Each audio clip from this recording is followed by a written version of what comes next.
to start up here at the tongue of the unit. You've got your powered tongue jack here. It's got a light switch, so you can hook up and disconnect in the dark. You've got the retract and the extend button.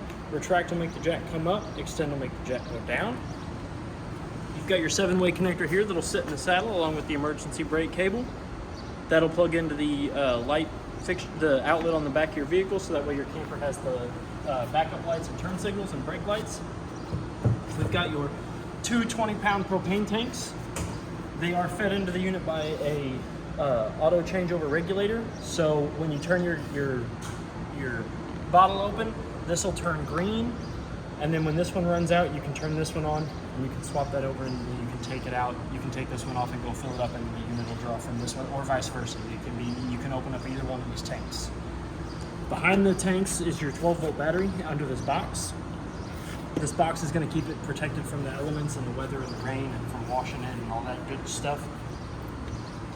It does have an LP cover, so that way when you're driving down the road, you can put this on your unit and then you don't have to worry about it, and it'll keep the rain and the elements off of your tanks. And it also has a window that you can open up to get to the tank, so you can shut them off and open them up with this on.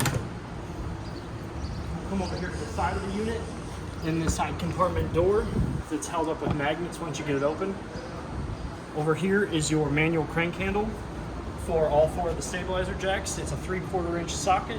You'll fit it on there, and you can use this to raise and lower up your stabilizer jacks. The stabilizer jacks are for stabilizing the unit only. They are not for lifting and leveling. You cannot use them to raise the camper or lower the camper. They're just to keep it from rocking side to side when you're inside of it. Up inside the side compartment here is your solar panel reader. It's going to tell you the battery level, the charge level of your battery. It's going to tell you the voltage of the battery, and it's going to tell you the temperature of what it's pulling in. Up above that is your battery disconnect. When you're not using your camper, you can flip that to the off position, and it will keep the juice in your battery from going into the unit. It kind of disconnects that battery from the unit. The side compartments go all the way to the other side, and we'll get over there when we get around the camper. Up here right before the slide is your galley tank valve. There's a gray valve down here on the side. You'll pull that out, and that will open up your galley tank. Your galley tank is going to be for your kitchen sink. The valve is on the handle for the valve is on the other side here, and this is going to be the drain for just your kitchen tank only. When it's not in use, you can put the cap on it and just twist it on, and it'll stay secured with those knobs. Up underneath the slide, in between the tires, is your fresh tank drain, which is this right here. When it's in the perpendicular position, the fresh tank drain will be closed, so your fresh tank won't drain. When it's in the parallel position with the tube, your fresh tank will drain from this little hole right here. It's got 2 white breather tubes on either side, which if you fill your tank up too full, this lets air escape so it doesn't build up pressure, and if you fill your fresh tank up too full, water will start coming out of these. So if you walk away, you should never walk away from filling your fresh tank, but if you do and you notice that water's coming out of that, your fresh tank is full. Get out from underneath here. Watch your head. Your tires have been torqued. Your lug nuts on your tires have been torqued to the 100 foot-pounds as per the sticker on the side of your unit, and they have been, the PSI in them matches the PSI that is on the side of the tire. It is recommended that the PSI always match what's on the tire and not what's in anywhere else. It does say they are at 65 PSI. We're going to come back here to this drain and its valves. This is going to be for your black tank, which is your toilet, and your gray tank 2, which is going to be for your bathroom sink and shower. They're kind of just metal rods, and you can pull them out. They're pulled out right now, but when you want to close them, you just give them a push in. You can't, and then that'll close the valves that will keep your black tank and your gray tank from draining out of here when you don't want to drain it yet. And then it also has a cap that fits over that. You have 2 out of the 4 stabilizer jacks. Again, I'm going to stress that every one of them, they are not for lifting and leveling the unit. They are just for stabilizing it so it doesn't rock around while you're walking around on it. This is the compartment for your hot water heater. It is electric and gas. You can start it on either one. You never want to flip this. You do not want to flip this switch on and flip the switch on the inside, because it will, this is one or the other, not both. So right now the electric start is off, so it's not going to start electric. And then we can flip it on in there for gas, or this is where you turn it on to start on the electric. In order to turn your hot water heater on, you want to make sure that there's water in it first. And to do that, you apply gentle pressure to the release valve until you see water coming out of that valve there.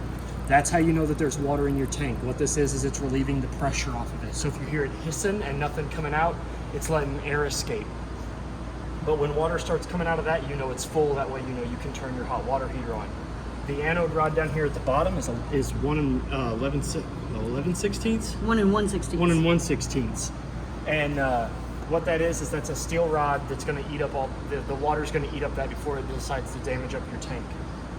The reset for your gas hot water heater is right here. If it doesn't ever want to turn on, you can hit this button here and it'll restart its cycle. Getting tripped on by the air conditioner. The cover will sit onto 2 tabs, and then it will lock in place with a spring tab up here, so in case you ever want to get into it, you can take it off and lock it back into place. Back here in the back, this is where your 30 amp, 50 foot shore cord is going to plug into. In order to unplug it, you're going to unscrew this wheel here. That's going to come all the way back against this base. You can give it a quarter turn and pull it off. And you're going to reverse that process to plug it back in. You're going to stick it in, give it a 45, and you're going to tighten this ring back down. It's important that you tighten this ring down, because if you don't, then that doesn't create a watertight seal, and water and other things can get into the connection between the plug and the outlet, and that could cause for some wiring issues. It's also recommended that when you don't have it plugged in, that you have this cap over it. That will also keep the water and the dirt and the grime out of your outlet connection here when the cord isn't plugged in. You do have a light above the license plate bracket. This is your outside shower this is locked, and it's gonna unlock with the 751 key that's on your key ring. And it does have hot on the left and cold on the right, and it does have a hose attached to it, so you can kind of spray off your dog, your kid, your wife. Let me get my 751 key here.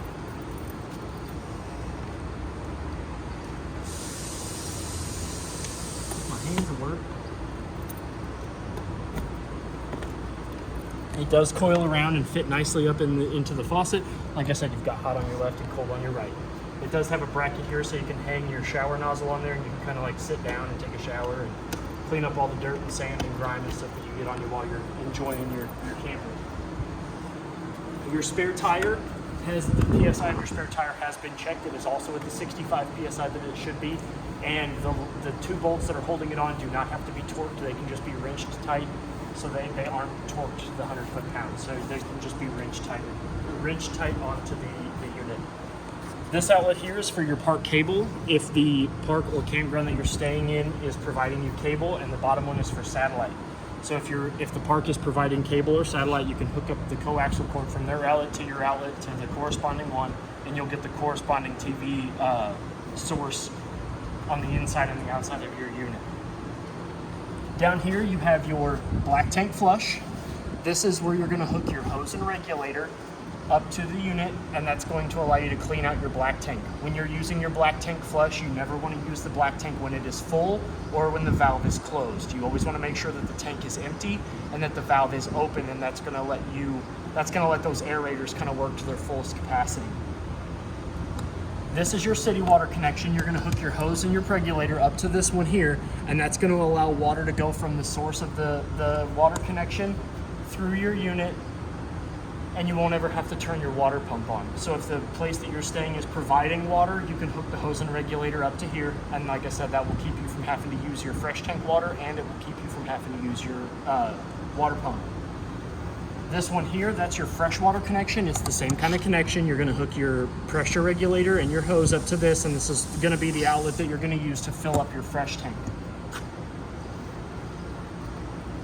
We're going to come over to the side. It does have a grill if you wanted to get some attachments like an outside grill or a countertop out here. It does have the rail on it. You do have your 3 out of 4 of the stabilizer jacks again. for stabilizing the unit, walking around in it only. They're not for lifting or leveling. And then right above the stabilizer jack, you have your hot and your cold low water drain points. Those are going to be used for winterizing and de-winterizing the unit.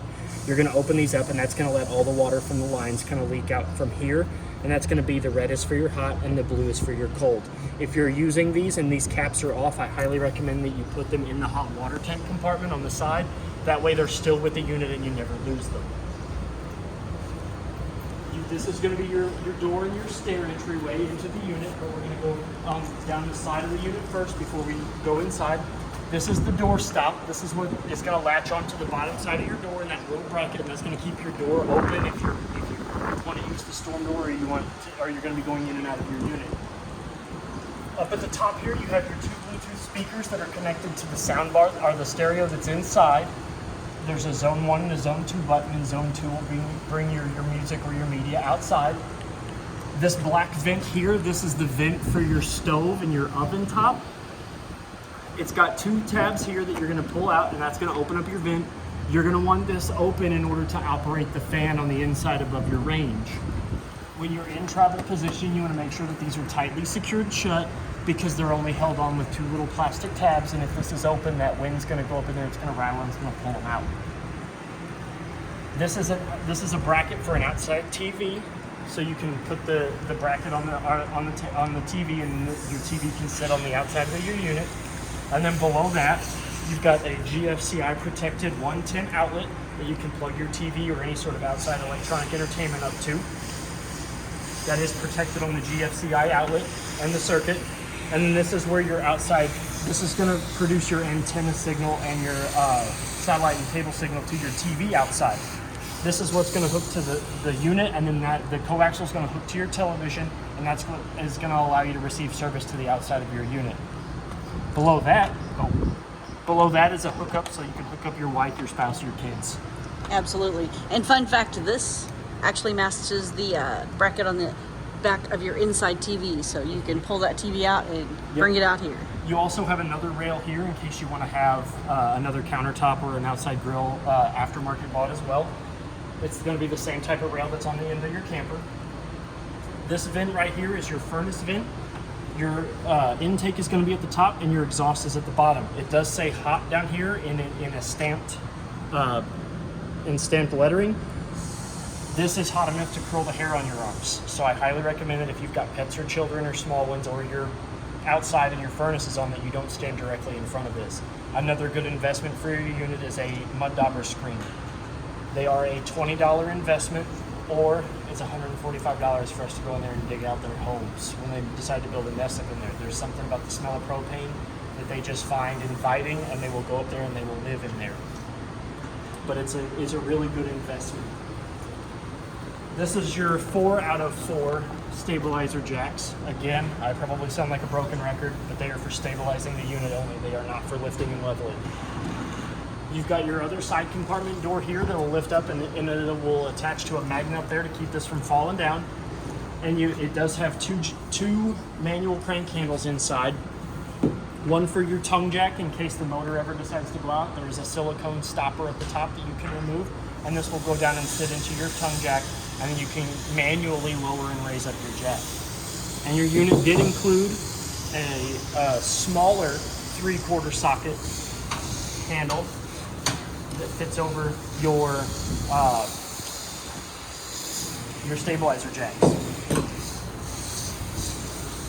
So now we're going to go to the inside of the unit, and we'll go over everything on the inside. So we'll open the door here. Before we go in, I'm going to show you how the entry stairs work. In order to lower and raise your stairs into the unit and out of the unit, you want to make sure that your door is completely open, so that way the stairs don't knock the side of the building. Another good tip is that when you lower the stairs, you want to make sure that the stairs are as close to this threshold as possible, and that's going to allow for the easiest of access for your door to raise and lower. If this sits any higher, if these are unleveled, this will cause damage to the bottom of your door and make sure that it doesn't close properly. In order for it to sit flat against the threshold of the unit, you can come down here to the bottom, and there are 2 silver tabs on either side. You can push those in, and there are 16 holes on the inside of this that will latch on to pretty much any height. And then that will give you your flush here on the threshold. And they are independent, so they can work inoperable. So if you're sitting at a slight incline, one can be lower than the other one. In order to put the stairs in a travel position, you're just gonna lift up on them. There is a handle here. You're gonna pull on this blue tab here, which is gonna open the lock. It's gonna sit within the threshold. You're gonna close that lock. That's gonna keep them in the upright position, and that way your unit is ready for travel. In order to bring them down, you push on the blue handle and you lower the stairs down. Now we can go inside the unit. And before we get too far, two out of the most important things in this unit are right here. You've got your fire extinguisher down here by the door, and you've got your smoke detector right here. These are two of the three lifelines that you have in your unit. The other one is the LP detector, and we'll get to that one shortly. But below the fire extinguisher, this is your circuit box and your fuse panel. Your circuits are all labeled, so that way you know what each one goes to. The GFCI one is going to be a big one because if it ever gets tripped, none of the GFCI protected outlets in your unit are going to work. So it's going to break, and then you're going to reset this one, and then you can hit the reset button on the master GFCI outlet in the bathroom. It is a push button latch, so you can open and close it with the push of a finger. Once we get into the unit, all of your lights in the unit all the interior lights are controlled by a switch here in the living room, but they all too have a manual function, so you can turn off individual lights if you want, and they are just a push of the button in the center. Right on the inside of the unit, you do have a rather large pantry / closet. The wall mount here and the floor mounted stopper are to put your table in there when it's in the travel position, so that way you can keep it secure and it's not rattling all over your unit. It is highly recommended that when you're in travel position or you're getting ready to move it, that you do put the attachment for the table and the couch inside that closet and you do secure it. If not, you could cause damage to the table or any other thing in your unit that could bump into. The light inside the closet is a three-way light. It's got three functions. It's got on permanently, off, and then it's got a sensor. This little white knob here is a sensor, so that way if it detects movement or motion, it will turn on. So that way your light will always be on in the closet. Above my head, you have several vents throughout the ceiling of your unit. You have one in the bathroom, you have three in the living room, and then in the master bedroom, you have one. And these are all going to be your air conditioning vents. That's going to allow the air from your air conditioner to travel throughout the unit. For that to happen, you're going to close off these valves. You're going to get airflow with them open, but the airflow is going to become much stronger once you close these off. You can also get directional flow from your air conditioner by shutting one off and opening up the other. And you can also take these panels down, and the filters that keep your air conditioner blowing colder they're washable. They're reusable and they're washable. You can run them underwater and you can let them air dry, and you can put them right back up in the unit. The cleaner your air filters are in your air conditioner, the better it's going to work. We're going to go ahead and we're going to come back here to the bathroom now. The light switch for the bathroom is going to be right here behind the door. The door to the bathroom has a nice travel lock on it, and it does have a magnet that cinches closed. So you can do your business in private, and you don't have to worry about anybody coming in on you. Hello. You have ample storage in your bathroom for your clothes if you want to hang up your clothes so you can immediately change when you get out of the shower. And you've got ample drawer space for hand towels, body towels, soaps, your throw pillows. It does have two coat racks here for your towels, so that way you don't have to throw the wet towels down on the ground. You do have a rather roomy medicine cabinet behind the mirror. All these mirrors are the safety-backed glass, so you don't have to worry about them breaking. They are certified as safety-backed mirrors, so you don't have to worry about them shattering. Your bathroom sink has a friction stopper that's just going to set into the sink, and to remove it, you just gingerly pull up on it. And then you're going to have hot on your left and cold on your right. You do have a USB outlet and your master GFCI 110 outlet here on the countertop. if for whatever reason your GFCI outlets are not working, you're going to come to this one and you're going to hit the reset button. That's going to pop that breaker and you're going to be able to reset your GFCI outlets. Down here you have ample space to hold more towels, more throw pillows if that's what you like. And then below that is these two panels here are removable, and that's going to give you access to all of the lines and everything that are running water through your unit on this side of the camper. Your toilet has two valves. I'm going to go ahead and we're going to go over the water pump, but I'm going to turn it on so that I can show you the two valve toilet. So your toilet has two modes. If you put your foot halfway down, it's going to fill with water. If you floor it, that opens that valve. So if you really need to make sure your toilet's clean, you can put your foot halfway down on it. That's just going to fill with water, and then when you floor it, it's going to empty it all into the black tank. Your windows are secured by shades. Oop, haven't had a thumbtack in it. That are friction shades. They're easy up, easy down, so you can pull them down any position that you want, and then to retract them back up, you pull down and let go gingerly, and they will slowly go up.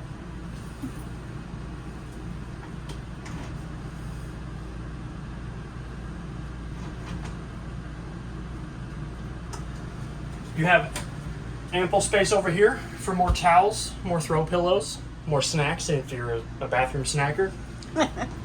You have your toilet paper holder here, and then behind this panel here is going to be the access to your hot water heater.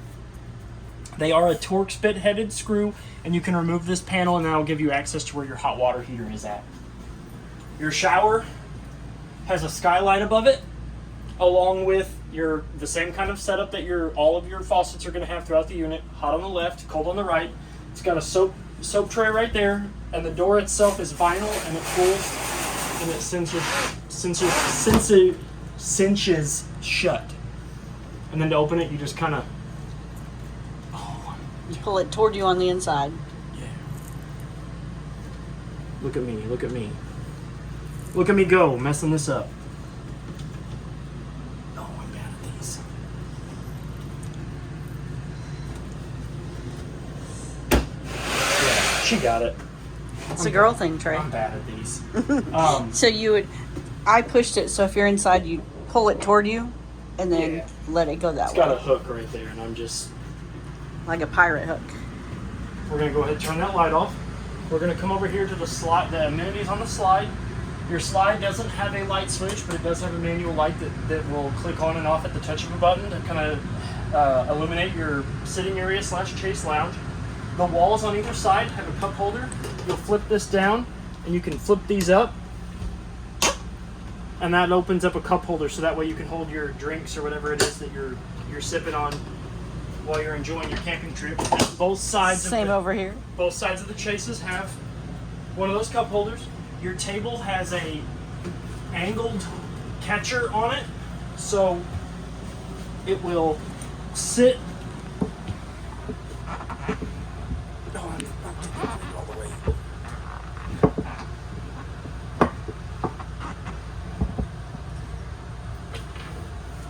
It will sit flush against that. And then, like I said, when you're not using it and the camper is in travel position, you're going to want to store it in the closet, and I will put it in the closet when this comes to you. So that's where it will be. It won't be sitting out like this when you get your unit. We're going to go ahead and take it back off so I can get ready to store that when we're done. The window behind the sitting area is a fire escape window. In case of an emergency, you can push on that red tab and the window will you can push on the window and it opens all the way up. All the way up, and you can get out the window. The shade on that is one of these pull downs as well. And this window opens, these side windows open with tabs. You pinch in the two tabs and you lift your window, just like your window in your house or your apartment or wherever else you're living. Your TV here, it's on that swivel mount.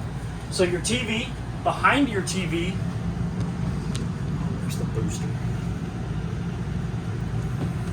There it is. So behind your TV up here is your coaxial. I'm going to go ahead and pull the TV off so that way Patty can show you. Yeah, give it a little wiggle.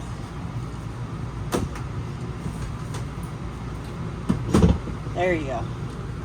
So behind your TV, you have your satellite, cable, and antenna coaxial ports. The top one is for satellite and cable if the park is providing you satellite and cable, and the bottom one is for your antenna. In order to draw the antenna, you're going to want that green button on. When you have that green button on, you're not going to be able to draw satellite and cable, and then if you push that little button, the green light will go off and you'll be able to get satellite and cable, but not antenna. They don't play nicely together. You can have one or the other. And then the 110 outlet underneath it is to plug in the television is currently plugged into that one. It's got one extra outlet in case you want to plug in the DVD player or anything else.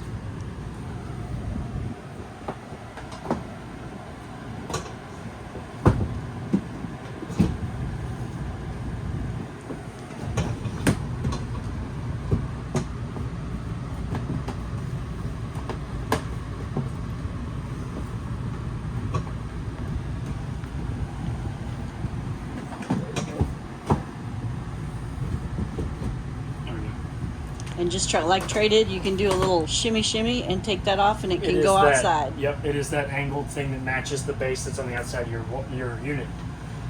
Your Jensen stereo here has a Bluetooth mode, a USB mode, a disc mode, AM, FM radio. And it will not only play in here in zone 1, but it will play outside as zone 2. So you can... So, A is inside? Yep. B is outside. Yep. And then your dial for it is here. And in order to turn it on, you come over here and you hit...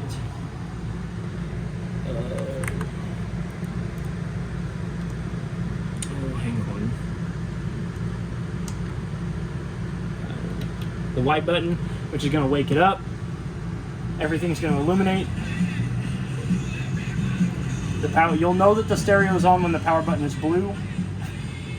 And then when you turn it off, it'll go back into sleep mode and it'll be on, the power button will be white. This is the remote to your television. And this is the remote to your fireplace down below. It has 5 buttons on it. The red one is your power button. That's going to turn the unit off and on.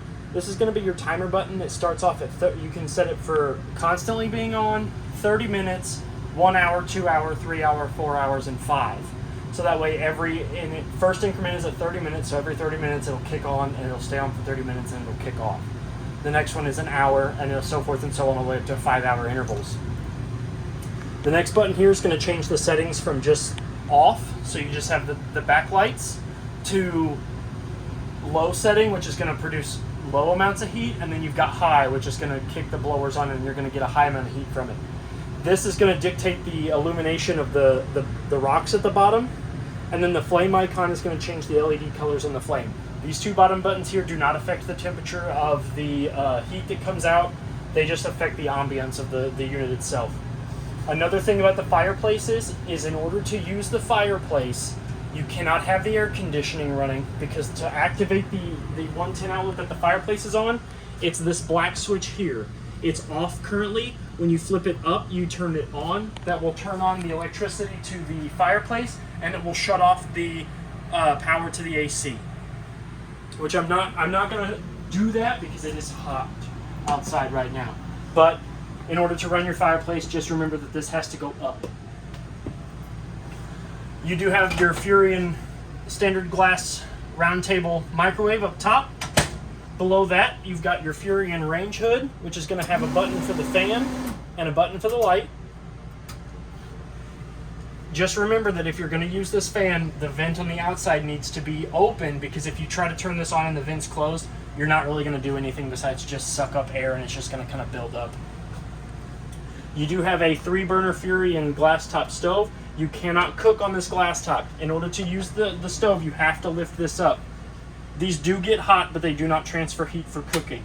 All it is to give you more counter space and to keep your burners protected while you're in travel position. In order to ignite your stove, you're going to flip this button here onto the single dash button. That's going to illuminate your dials, all blue. In order to draw propane from the unit, which the propane tanks are currently off, so I'm just going to walk you through it. You push in, the light's going to dim, and you're going to turn it to the light button. That's going to turn that ring red, and that's going to tell you that the appropriate burner is trying to draw propane from the tanks. While you have that pushed in and turned to the little flame icon, you're going to turn your igniter. You're going to hear that click, and you can see a spark jump from the striker to the burner. Once you've got enough propane drawn from those burners, that striker will ignite, and you'll see a blue flame appear around your burner. You're going to hold this onto the icon of high for a while the light is still red, and then you can let go and you can change it to the desired temperature. If you ignite it too soon and you let it go, it will die and you'll have to reignite it again. To start your oven, you're going to turn your button from the single dash down to the double dash, and that's going to turn your oven light on, and that's going to allow you to light your oven. In order to do that, it's going to be very similar to up top. You're going to push this in and turn it to the little flame icon, and your LED ring is going to turn red. That's going to tell the oven and the stove that you're trying to light the oven. You're going to use the same striker, and you're going to look down under there, and you're going to see that spark jump to the pilot light. You're going to keep doing that until you see the pilot light ignite. Then you're going to switch it over to 350, and then once you turn it over to 350 and this ring is still red, you're going to watch that runner ignite, and it's going to send blue flames down the runner on both sides, and you'll be able to tell that your oven is lit. It's the long rod that runs in the center of your oven. Well, that's what he's talking about. Down below that, what looks like a broiler is a secret throw pillow chest. Beautiful. Love me some throw pillows. And then underneath the kitchen sink, you have ample storage for kitchen utensils, pots and pans, whatever else you want to keep down there. Towels. Snacks, more throw pillows. Above your kitchen, you do have natural skylight that'll let in the ambient light from the outside. And you do have another one of those push button lights. This one is part of the circuit that's going to run your interior lights. So if you turn this one off, it's not going to turn back on until you manually turn it back on with that switch. Underneath the counters, you have two more of those lights. They are manual. They're not going to turn on with a switch. You have to click them on yourselves. Your cabinet space is a giant L-shaped wraparound with 3 different cabinet doors.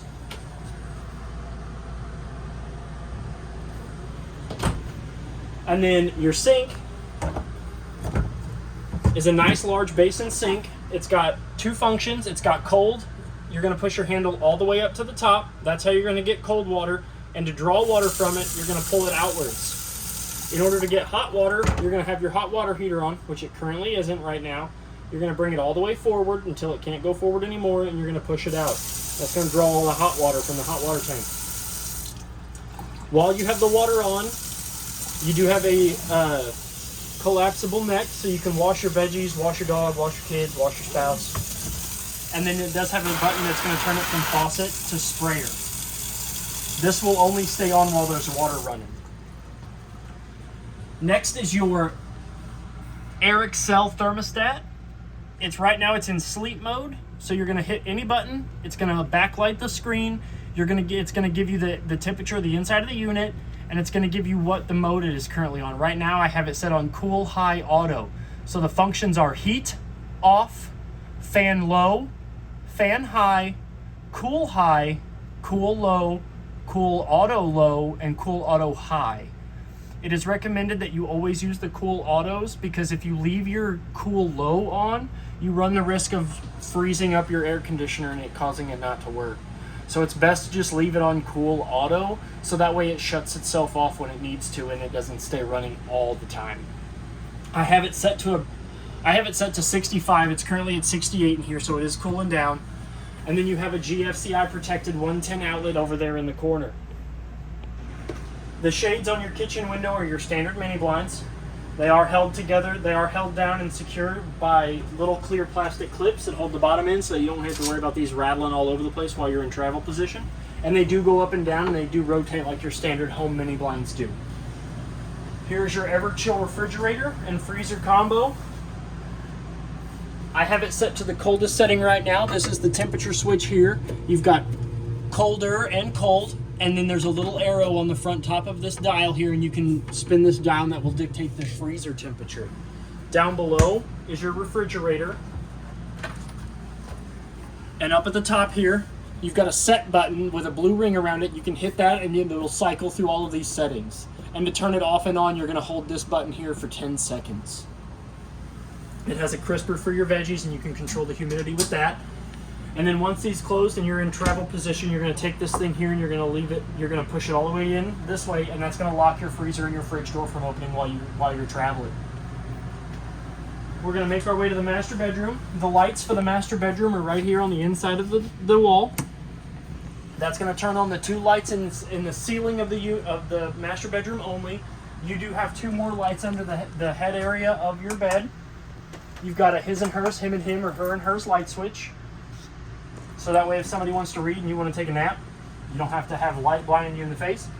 Both windows have the pull-down shades. That one is just the smaller window, and this one's your fire escape window. So if there's an emergency, you're going to have to crawl over whoever's sleeping on this side of the bed to jump out the window. Above your window is your TV backer where your wall mount can go if you want to put a TV in here. And above that is a 110 outlet for the hookups for the TV and the multimedia players or whatever else you're hooking up. And this is going to be your TV coaxial port to allow your power to go from the main TV ports to this side of the unit. You have the cabinets on both sides of the bed are mirrored, so if you open them up, you do have a hanging rack at the top, so you can kind of hang your clothes on hangers, so you keep them wrinkle-free. And then above them, you have a large, all the way through compartment with 2 hinge doors. And up behind the closets, you have either side of the master bed. There's one on that side and there's one on this side. You have a 110 outlet and some USB port outlets. So that way you can plug in a CPAP machine, an alarm clock, your phone charger, whatever sort of electronic that you need to sleep, that you need to wake up with, so forth and so on. The vent for the furnace for the master bedroom is going to be a black vent down at the bottom of the corner of the room. And the door is the same as the bathroom door. In order to close it, you're going to undo the travel lock, and it's got a magnet catch on the other side. It is rather strong, so you don't have to worry about it just kind of coming open in your important times. Welcome back. And it also, I believe, has storage under the bed. Yes. Storage under the bed, so for totes, throw pillows. Lots of Trey loves throw pillows. Or you could hide in there if you really wanted to. Great for hide and seek.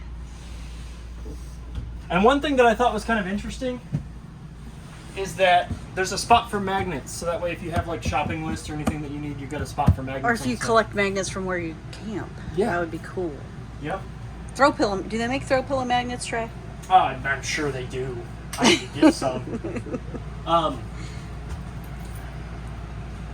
the last important part. The last 2 important parts of your unit. This is the brains of your unit. This is the control panel. It's gonna. The tank levels are going to be empty, 1/3, 2/3 full, and the battery levels are going to be LFGC. So if we press the fresh button, that's going to read your fresh tank level. Right now it's going to show between 2/3 and full. If we hit the battery button, that's going to show you your battery level, which right now it's plugged in, and as long as the unit is plugged in, that's going to all the way be lit up. Your black tank is going to be for your toilet only, and that's going to give you the level of what your black tank is at. Gray 1 is going to be your galley tank. It's going to be your kitchen sink. That you have a whole separate tank in this thing just for your kitchen sink.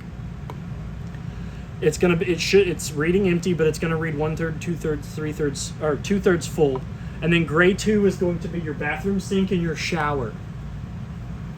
Auxiliary isn't used. You only have 2 gray tanks and a black tank.